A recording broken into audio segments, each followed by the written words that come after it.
one of my favorite Kobe memories that I feel like is not talked about enough. Jordan's last All-Star game. He hit what was gonna be the game winner. And it's like that whole game, as you remember, it was like Mariah Carey performing. Yeah, it was for Jordan. In a Jordan dress. Yeah. All the players wore Jordans, Yes. Even Kobe, he wore, I think, the True Blue threes or whatever. Yeah. He took the ball right after that game winner and went straight to the basket, got fouled. He could have missed a free throw. He could have whatever. They went up to him and told him to miss. I don't remember that story. I didn't hear that. Whoever whispered in his ear, the coach told him to miss that for, for what was bigger than the game in Michael Jordan. He looked at him like, you got me messed up. You tripping. Nah, you got the wrong one, bruh. I'm about to knock these down. You tripping.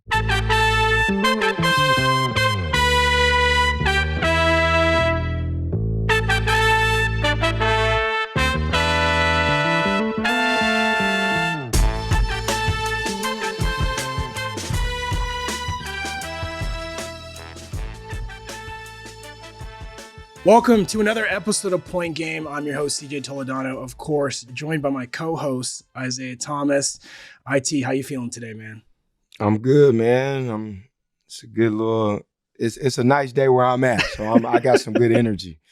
You're spending a couple of days in LA. You're doing some TV, NBA TV stuff with the association, that show. How's it been feeling? You've been taking some trips to LA. You're up in Gray, Seattle. I know you like it up there, man. But LA's different, right? Man, I love Seattle. I love Tacoma, where I'm from, but them gloomy days, them rainy days is getting to me, man. So anytime I'm able to, come down here, be on NBA TV, come down to LA, get some sun for a couple of days, it gives you some good energy. Oh, and I got to work out this morning. Me and Chris Paul got a good workout in. So shout out to Chris Paul for inviting me to come work out. It's always good to be in the gym with a great. Any nuggets there? I feel like you guys are in similar positions. Two legends could be signed by a team, could help out immediately. Are you guys talking about that? Or are you just getting the work in? Getting the work in, but we spoke about it. I remember him saying like, this is the first time he's been in this position. So for me to be in it, for a couple years, he's like, man, you just inspired me to keep going, because every day is hard to get up and continue to work when you don't know, what's next. So, all prayers and thoughts, obviously, to him, and wanting him to, get back on with a team as he should, so he can end it the right way. It's always good to be in the gym with, one of the greatest players to ever play the game, one of the best point guards to play the game. That's dope. Well, I'm glad to hear you guys were teaming up this morning and getting the workout in. And obviously, we were going to talk about some All-Star, and that's happening in LA this year at Intuit Dome, which is going to be, the Clippers Arena. So I'm sure that's going to be at the top of people's mind. Like, we got to do Chris Paul right. So we'll get into that. The starters got announced. Would love to hear reaction. Also, Adam Silver is dropping some news on NBA European expansion. Would love to hear your thoughts on the game continuing to go global, and then some trade rumors, because we know that's coming up. What's real, what's not, what are the big names? We've been talking about them, but I want to know what you think is going to be real here. But first, obviously over the weekend there was some big football stuff. So you come from a big football school, so wanted to know if you get excited at all during playoff time that's happened, if the Seahawks are looking pretty good. So wanted to see if you caught that game or any of the other games. I caught the Seahawks game, so it was especially the first play of the game. We won that game off the first play of the game, the kickoff touchdown. It was they were saying it was the loudest since the Beast Quake, since when Beast Mode made that run against, I think it was the Saints. So I'm not really I like football. I love when the Seahawks are good, but I'm not sitting down and watching all the football games. I respect everybody who does, because football is dope. You got good energy, especially around this time, but give me the red zone. When they're about to score, let me look at it when they're about to score. I don't even want to see the process of them getting to the 20-yard line. But no, shout out to the Seahawks. Shout out to my Seahawks. I think this is our year. I think we're winning the Super Bowl this year, though. I agree. It's not about I think it's their year. It's not, but it's looking, they're the healthiest. They've been the most dominant the last few games. And I'm sure you're going to be rocking that Seahawks fitted at some point in the next few weeks. I got one. I'll probably rock it next week, when we record next week. I got a blue Seahawks one that's really nice though. So I rock that or my follow through. So one of them is one. I'm gonna rock one of them next week. Okay, dope. All right, let's talk basketball then. The All-Star starters got announced, and some names that for sure we knew were going to happen, and then some new surprises. So let me break down who got announced, and I would love to hear your reaction here. So we got in the East, Giannis, Jalen Brunson, Cade Cunningham, first-time NBA All-Star selection as a starter now too. Tyrese Maxey and Jaylen Brown, your guy. So East. Let's talk East starting lineup. Any surprises? Of course, Giannis not, but we're seeing, we showed some love to the Pistons on this podcast a lot. They're 5 games ahead in the East at number 1. Let's talk about Cade Cunningham making his debut here as a starter even. Yeah. How big is that? Because you did the 2016 trend, and you posted that your 2016 All-Star selection. Yeah. So talk about how much this was deserved for Cade, and then even just your experience as a first-time NBA All-Star almost 10 years ago. Man, it's everything. He deserves it. He's arguably the best guard in the game right now. His team is one of the best teams in the game right now. So it's like it's well deserved. He earned that. So shout out to him, man. I think with how good they're doing, they should get at least 2 in the All-Star game though. Yeah. The Detroit Pistons. Think Who else? Big fella Jalen Duren. Yeah. He's one of them. I think that's the next one. He's a big piece of what they got going on. So you got to give love to Cade, man. He's doing what he does, man. I even watched the game last night where they played the Celtics, and he didn't really have a good game. But it's just his presence on the floor. Like, he gets anywhere he wants.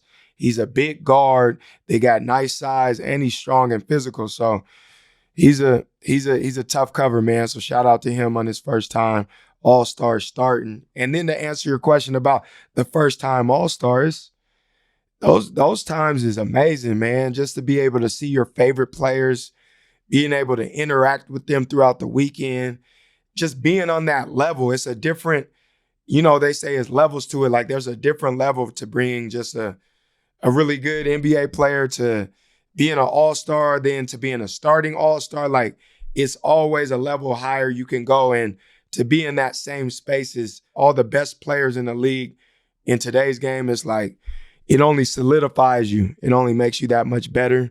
And I think, like, for me, it gave me more confidence going into the second half of the season. Just being around that weekend, being around greatness, interacting with Kobe, laughing around with LeBron and D-Wade and those type of guys. Like, it made me feel that much more unstoppable when I got back to my team and it was time to end the season in the last 30, 40 games. So I know for All-Star starters, you even feel an even different level of confidence and swagger to yourself. So, shout out to all those guys that got named starters. Big shout out to Cade Cunningham because he deserves it. I hope the NBA does right and gets 2 guys in there as their number 1 in the East. And they got it. Because I remember in the Hawks days when there was like 4 of those starters 4 making through. They had 4. They had their whole starter. Yeah. I remember that it's when you're number 1 and number 2, or you got a big leap in the standings ahead of other teams. It's only right to show your love and respect and give those guys at least 2, sometimes 3 guys in there. Yeah. What was interesting was, I think we're seeing this sort of shake out, this new NBA, the new like contenders where these teams have deep benches spread out, tons of role players. And we've gone away from that like 3 megastar team. The big 3s are sort of fading out. And so, how do you recognize, these winning teams? Like, you got to have, more than one player, like you said. And so I think it just, the difficulty, and we'll see how the reserves gets filled out. And if it's not more than, 2 Pistons, like, I think we do got a problem. It got to be 2. That's a no-brainer. So I hope, because Durant's, his stats probably don't show All-Star, but he's an impactful player on a winning team. So, like, you got to reward that. Well, what about, I think Tyrese Maxey is not his first All-Star game, but they just actually, New Balance announced today that he's getting his signature shoe. So, and just as Tyrese Maxey, as a starter, to me, and looking at, and we'll get to the West in a second here, it really shows that the new generation of NBA is here. It's here. Signature shoe, starter, First time Philadelphia 76ers starter since Allen Mm-hmm. Iverson. That's crazy. That says a lot. Like this young kid is very talented, very special. A bright future over there in Philly with not just him, but VJ, the rookie. Yep. So shout out to Maxey, man. I'm a big fan of his game, his speed. He had a hell of a game last night as well. So it's like he's doing his thing, bro. It's well deserved for the new age guards, the new age players coming in. And it's crazy to be in the game. Like when I got in the game, Kobe was still here. Like Kobe was still on top. 2011, Kobe was still like on top of his game. And then to see him like obviously get older and his game start to go down as every older guy does. And then to see these superstars now, you got James Harden left, Steph Curry, LeBron, obviously, and a few more that obviously I'm not naming, but to see the tables turn and KD into the next group of young superstars, is crazy to be able to be in the game and experience all that. That leads me to an interesting question here of like, do you have any advice for these younger all-stars going in and being able to have the vets and the superstars who've been doing it? Like, should they be picking their brains for advice? Like, how do they take full advantage of that weekend? I mean, they need to. I mean, and I know as young players, you're intimidated by the guys you looked up to, watched on TV. Mm-hmm. But I'm telling you, as even an older player now, like, and I was the one guy, I asked questions. I don't care. Like, I ain't got no pride. Like, Kobe's right there. I'm going to sit next to him and try to chop it up with him. But this younger generation of guys, they're definitely a little intimidated by the older guys. But an older guy loves when a guy asking questions and you can game somebody. So if I'm Cade, Cunningham, I'm Maxey, I'm all them guys, I'm going in the locker room, ask them guys, man, how are you playing 20 plus years? How are you still on top of your game at year 19 and 18 like KD?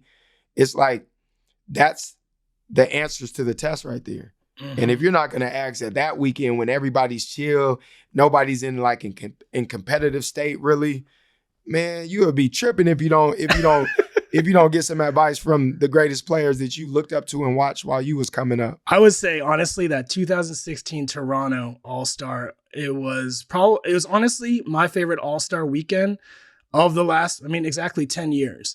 And yeah, like you said, you got to talk to Kobe. That was Kobe's last All-Star game. Like, yeah, of course. That was a lot. You got to go and ask him questions. Like, man, that was everything. Like, I'm telling you, when I first seen Kobe in the hallway, when you go into your little appearances, he really grabbed me and hugged me like he was just so awesome. Proud of me. Like welcome, like finally, like you're here. I'm like, cause I'm the only one that dreamed of that. Like, not even my mom, not even my dad, like not even my wife, like nobody super close to me even thought that was possible. I know for a fact. Like, they could say they did, but there's no way. Like, I dreamed of that every day. And then to experience that, like, it was one of the best feelings ever. So I know what these young guys, especially who are first-time All-Stars, are going through. Like, it's one of the dopest feelings ever because you dream about that weekend because you watched it as a kid growing up. The West, some regular names here, some names that we knew for sure. We got Jokic, Luka, SGA, Steph, and Wemby. Main thing that I get from this roster or this announcement is that, because as the game's format changes to USA versus the world, 4 to 5 out of these names here are international stars with Jokic, Luka, SGA, and Wemby. So I guess just even leading into the format, we've talked about it before, the USA versus the world. Do you feel like that this is a welcome, I guess, suggestion to fix the All-Star? Do you think that, and I had seen other analysts say, like, these players are going to be playing for the country on their chest. Like, of course, they're doing that in the Olympics, but this is still All-Star weekend, mid-season. Players don't want to get hurt. Do you feel like it's really going to be USA versus the world out there, or are people going to be playing soft and try not to get hurt? I think it could be a little more competitive, but it won't get to where it's going to be like back and forth. Like, I hope, I hope, but it's so many people in these guys' ear about not going that hard, about just being safe and not having those stupid small injuries throughout the weekend. So I think at times throughout the game, I hope it's really competitive. And I hope what the NBA is doing, obviously, is trying to figure out ways to make it competitive by doing the world versus US. You would think there would be some pride on the line, but until like the best player in the world goes hard in that setting, everybody else will follow suit. That's super interesting, IT, because, during the weekend, we always get these reports of like the league's meeting with the players saying you got to try hard, but it really is dependent, like who's going to set the precedent, right? Yes. Like you were there, you've been on the inside. Are these superstar players? Is there, like, say Giannis starts from the tip off, starts just like running at that rim. Mm-hmm. Are players going to go, oh, we're not just going to stand around for this? Or I feel like one laugh and the game's like they're chilling. They're throwing crazy passes. They're shooting, half court threes. Like, it's difficult. I don't know, because it's entertainment as well. But the whole weekend is so much going on. The game isn't that important to a lot of people. Yeah. Not saying it wasn't to me, but like being in those situations a couple times, it's like, guy don't want to get embarrassed, first off. Mm-hmm. Like, I'm not saying that's me, but the overall aspect of it. And guys got a lot of pride. Back in the day, if Jordan went hard, everybody would go hard. When Kobe went hard, everybody laced their stuff up and went hard. Like, when LeBron goes hard, everybody follows suit.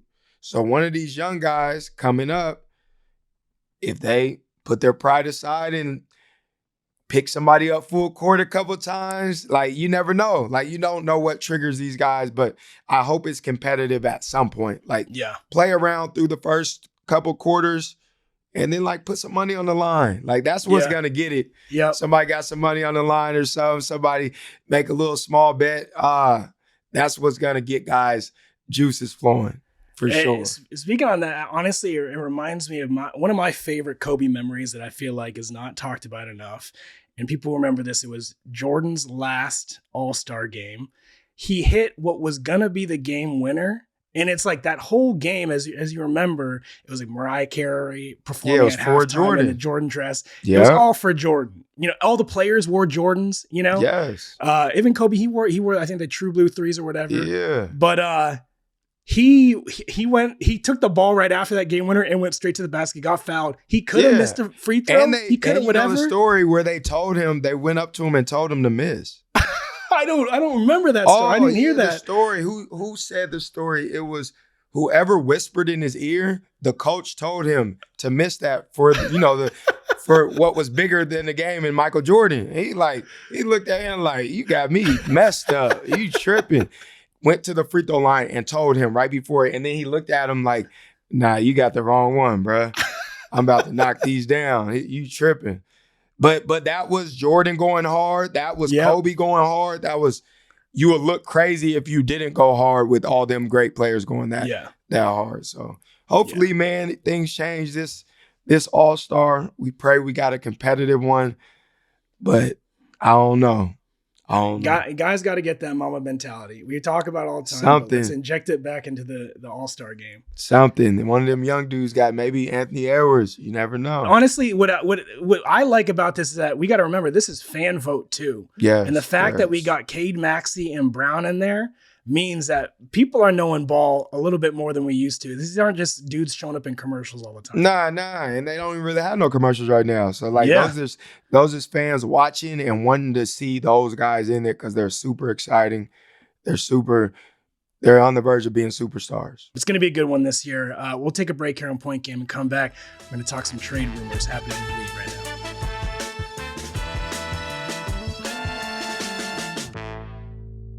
All right, welcome back on Point Game. Now we're nearing the trade deadlines, and so we've had some names here that have been on the trading block and the top of the trading rumors radar the last few weeks, but I wanted to talk about some other ones. So obviously, some other podcasts going on. This one got leaked. It was kind of a controversy here with Rich Paul, agent and head of Clutch, said that Austin Reaves for Jaren Jackson Jr. So on a couple of levels, I want to talk about this. One, and there's no bad blood anywhere. We're not going to talk bad about anyone, but this is the first time we've ever seen an agent have their own podcast talking about how he would do a Jaren Jackson, He's got his main client, his friend LeBron on the Lakers, crazy. saying he would do a trade for Austin Reaves for Jaren Jackson Jr. So one, want to know your thoughts on, I guess, that approach, and then two, is that a good trade? Because as a Lakers fan, I was going, I wish he didn't do that, but I don't know.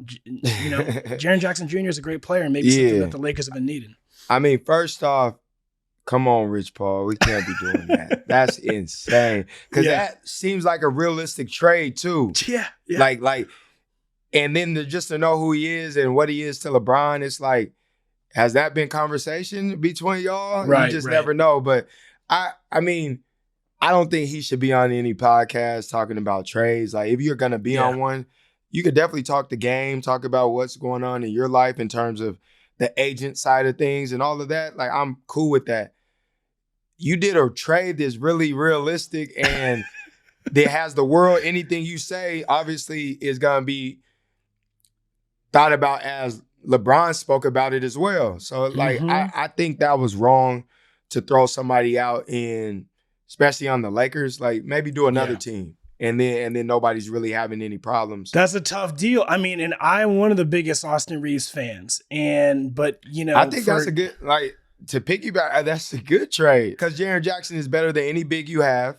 Yeah. I think he would make, him and Luka would be really good because it's a rim threat. A guy that can shoot the three, a guy that's you got to worry about on offense. And I don't think they have that yet in terms of their bigs. But then you're giving up a guy that's averaging 25 plus and is one of the up and coming, stars in this league. So it's tough because, like, if I'm in that situation, I'm thinking, does Jaren Jackson make me a contender to win the championship right now? Like, is that a guarantee I get at least even to the conference finals?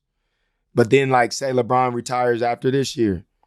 You just gave up Austin Reaves that is a big piece to what you got going on. So it would be a good trade. I think you said it right there but like, do they want to win right now? Does it make him a contender? And I unfortunately feel like the Lakers do not have a window to leverage their future anymore. No, a couple of years ago with LeBron, who, had some years in front of him. It's like, oh yeah, we got to give LeBron those pieces, but they've tried it a few times and it just backfired.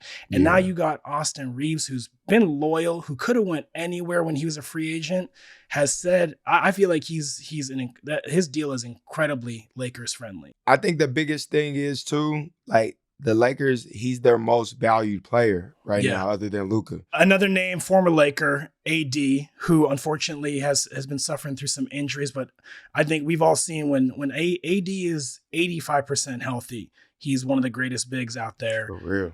So, the Mavs have talked about they'd be down to trade him. Some teams I think could really use him. I think AD needs a situation and some scenery that is not as dysfunctional as sort of the past couple of teams he's been on, just a place where he can hoop, worry about his health and all that. So what do you think about the Mavs trading for AD, or should they hang on to him? Like, that is a team that we haven't really seen healthy as well. And Cooper Flag, like, they keep getting better. I think they won like their third straight recently. So, do they trade a piece that could potentially help them when they're healthy? What do you think about AD? I think they trade him. I think you get some value for him. You start to build around Cooper Flag. Like, you're not winning a championship if AD's healthy or Kyrie comes back healthy. You're just not right now. I don't believe that. So why not trade AD, get some value for him, whether it be draft picks, young guys, probably put somebody else in that trade too, build around Cooper Flag and Kyrie moving forward, and then go from there. Like, the Dallas thing just hasn't worked. Obviously, AD's hasn't been healthy as much as he wants to be.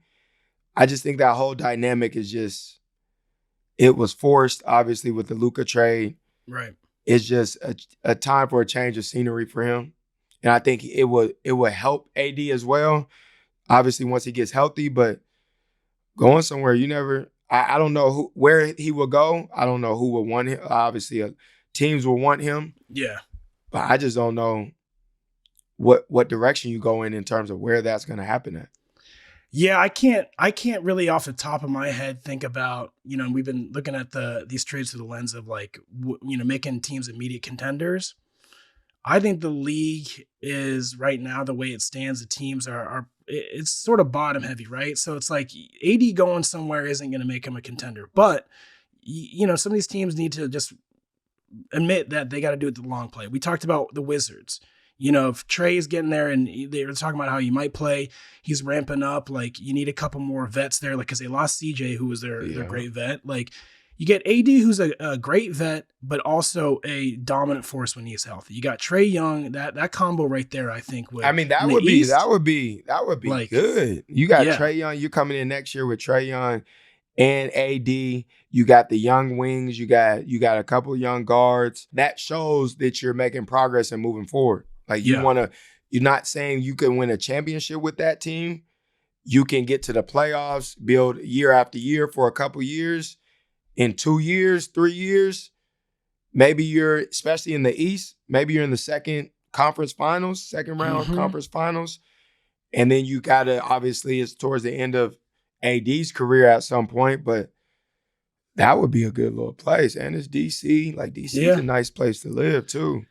My other play here is going hometown, like Chicago. Oh, I think could make some room too. Obviously, they got, Vucevic, who has always played really solid, but like him going back, I feel like he really put on for LA and like felt like fed off the energy of the city, which I feel like he doesn't really have in Dallas, unfortunately. But going back to his hometown and playing where it all began, I feel like could be interesting as well. And it'll give him good energy. Like, it'll probably mean a little more. Yeah. But that could be a good. Will that make them probably not. Okay?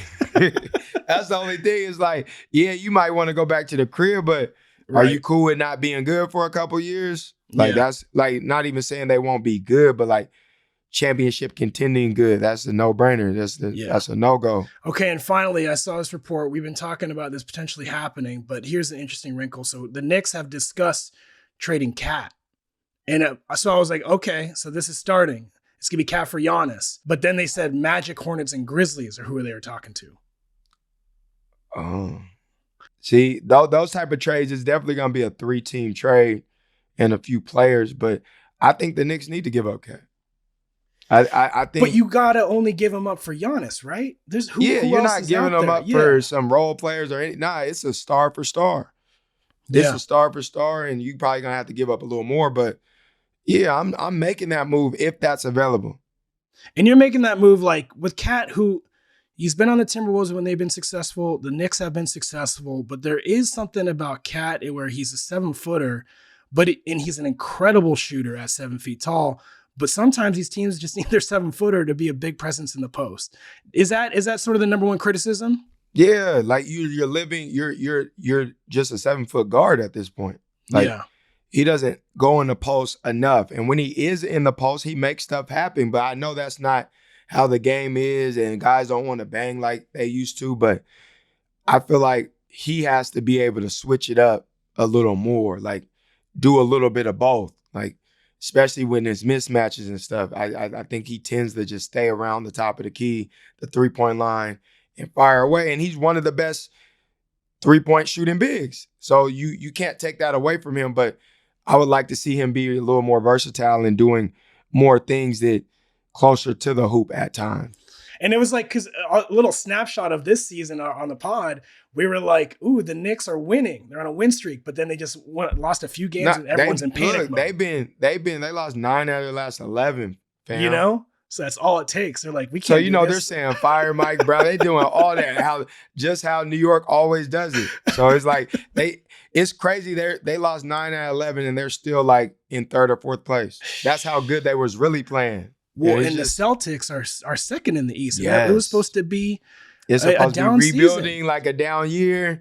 And Tatum comes back in the playoffs. Like, we might see Celtics in the finals. They're a team you don't want to really match up with. Yeah. That's just that. They're a team that you don't want to match it with during that time. Well, and you spent some time around that team, not to go away from trade stuff, but like, we gotta give credit to Derek White. Like, he's a legitimate player. He wasn't just like a role player. Like, that team is full of dogs. Obviously, Jalen has been a leader since being there. But like, for them to play as well as they have without Tatum, and then Tatum going to be healthy, and Like what's Yeah. that? What you've been over there? Like what is that over there? Is good coaching, good I mean, chemistry? Like it's what's all going of on? that. It's the culture. It's his coaching staff is really good and prepared.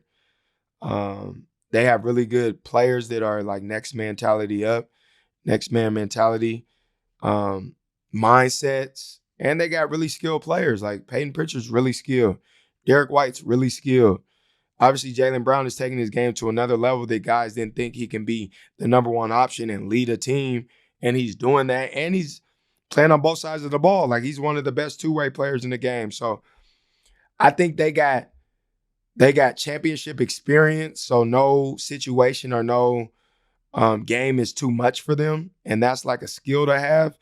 And they've been together for a little bit. So like they Yeah. know they've been to war together. And when you've been to battle with the next guy right next to you numerous times at the highest stage, you have a little different confidence in you that no matter who we play, we can beat these guys. Don't count them out. It's going to be interesting with all these trades, these sneaky teams. We don't. This is the most open season that I've ever seen it. And that's good for the game. Like you don't Yeah. got like obviously OKC's the favorite because they're one of the best teams, but like it's not no clear cut they're winning, even though they're playing really well. That's just how the game is now, and that just makes it that much more competitive and exciting at the same time.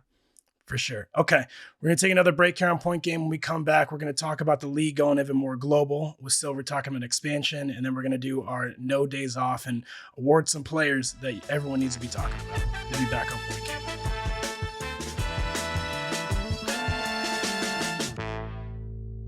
All right, welcome back to Point Game. Now, I wanted to talk. We talked about how the All-Star game is going to the USA versus World format, but I think Silver, since he's come in, he's sort of had his eyes set on how to continue growing this game globally, and he announced that they are in talks on an NBA and FIBA partnership and doing some sort of like NBA Euro League. Memphis and the Magic played over in Berlin and London, which was a great look. Now, IT.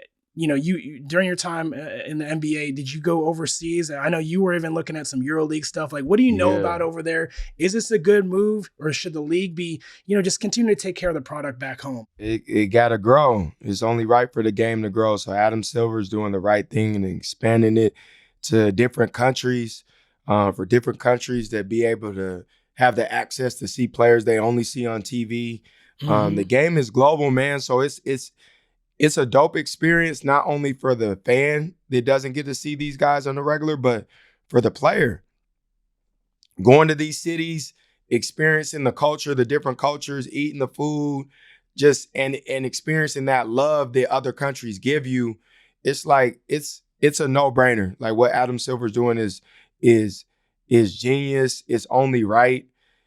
It's probably tough doing it in the middle of the season because when I played back in 2016 and 17, and I think even in 2015, we went on the Celtics. We went to Milan, Italy. We went to Madrid. We went to we had a couple cities that we ended up playing in the preseason, and it was like an experience of a lifetime. It was so dope. It was so dope. I even ended up playing against Luka Doncic's team, and he was like 15 or 16 years old, and nobody even knew he was on the bench.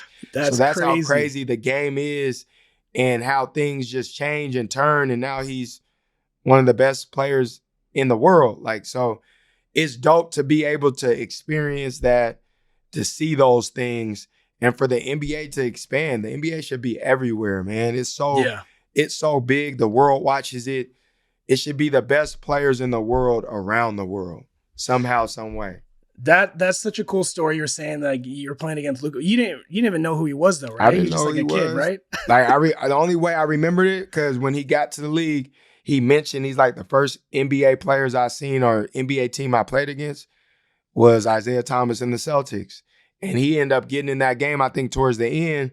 But like you just would never know, and that's how I bet Wemby did it with somebody, and how like all those stars from different countries that you never even heard of, that's how they break through, get the opportunity, and then become who they are. I remember Ricky Rubio playing at like 14 or 15. Like there's a story like Barkley always tells how he went over, or he was playing Dirk, and then they were like, who's this Dirk guy shooting all these fadeaways, crazy footwork, and then he was trying to get Dirk to go play for Auburn, you know? I remember one time I was in high school, I was playing for the USA team, and we went to Italy, and we participated in the Euro pre-draft thing with all like the older men, and we were like 16, 17 at the time, playing against these guys, scrimmaging and getting our ass kicked, like be losing by 30, 40, and we had all like the top little college stars on the team that were going to college, all that, but it didn't matter. And I remember seeing Marco Belinelli like for the first time. This is when he was going into the draft. I remember what he was wearing and everything. This is how amazed I was. Really? I was like, he had an all-white Jordan 3s on. He walked in the gym like he was Michael Jordan. Pure it was monies? Crazy. Oh, the pure monies.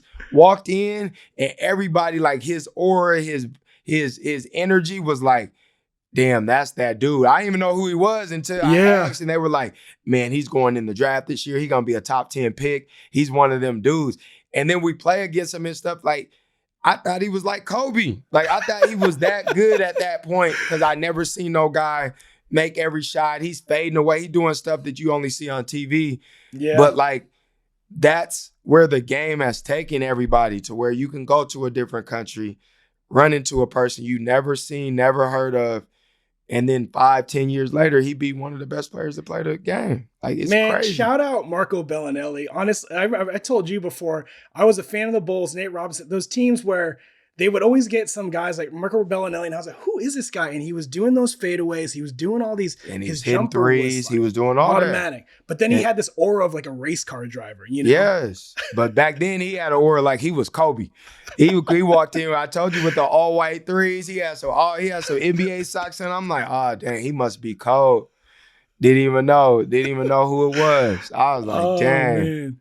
That was Shout back out in Marco. like 2006, 2007. Damn. Or whatever year he went to the draft. That might have been 2008. So other games that our producer actually put together a list, which I thought was cool. Some games that, you know, potentially that we would want to see out there. We got Nuggets game in Serbia because of Jokic. Bucks game in Greece because of Giannis, Spurs in France, Lakers in Slovenia because of Luka, and Sixers game in Cameroon. Like, how much love are the fans given? Like, what's the environment like in comparison to NBA, especially when their hometown heroes are coming to play? There's no comparison to the love you get overseas. I don't care where it's at. Like, those people don't think they're ever gonna see you, ever. So like, the love is real. Anytime I'm going, I go to, like, last summer I went to Greece twice. I went to Switzerland.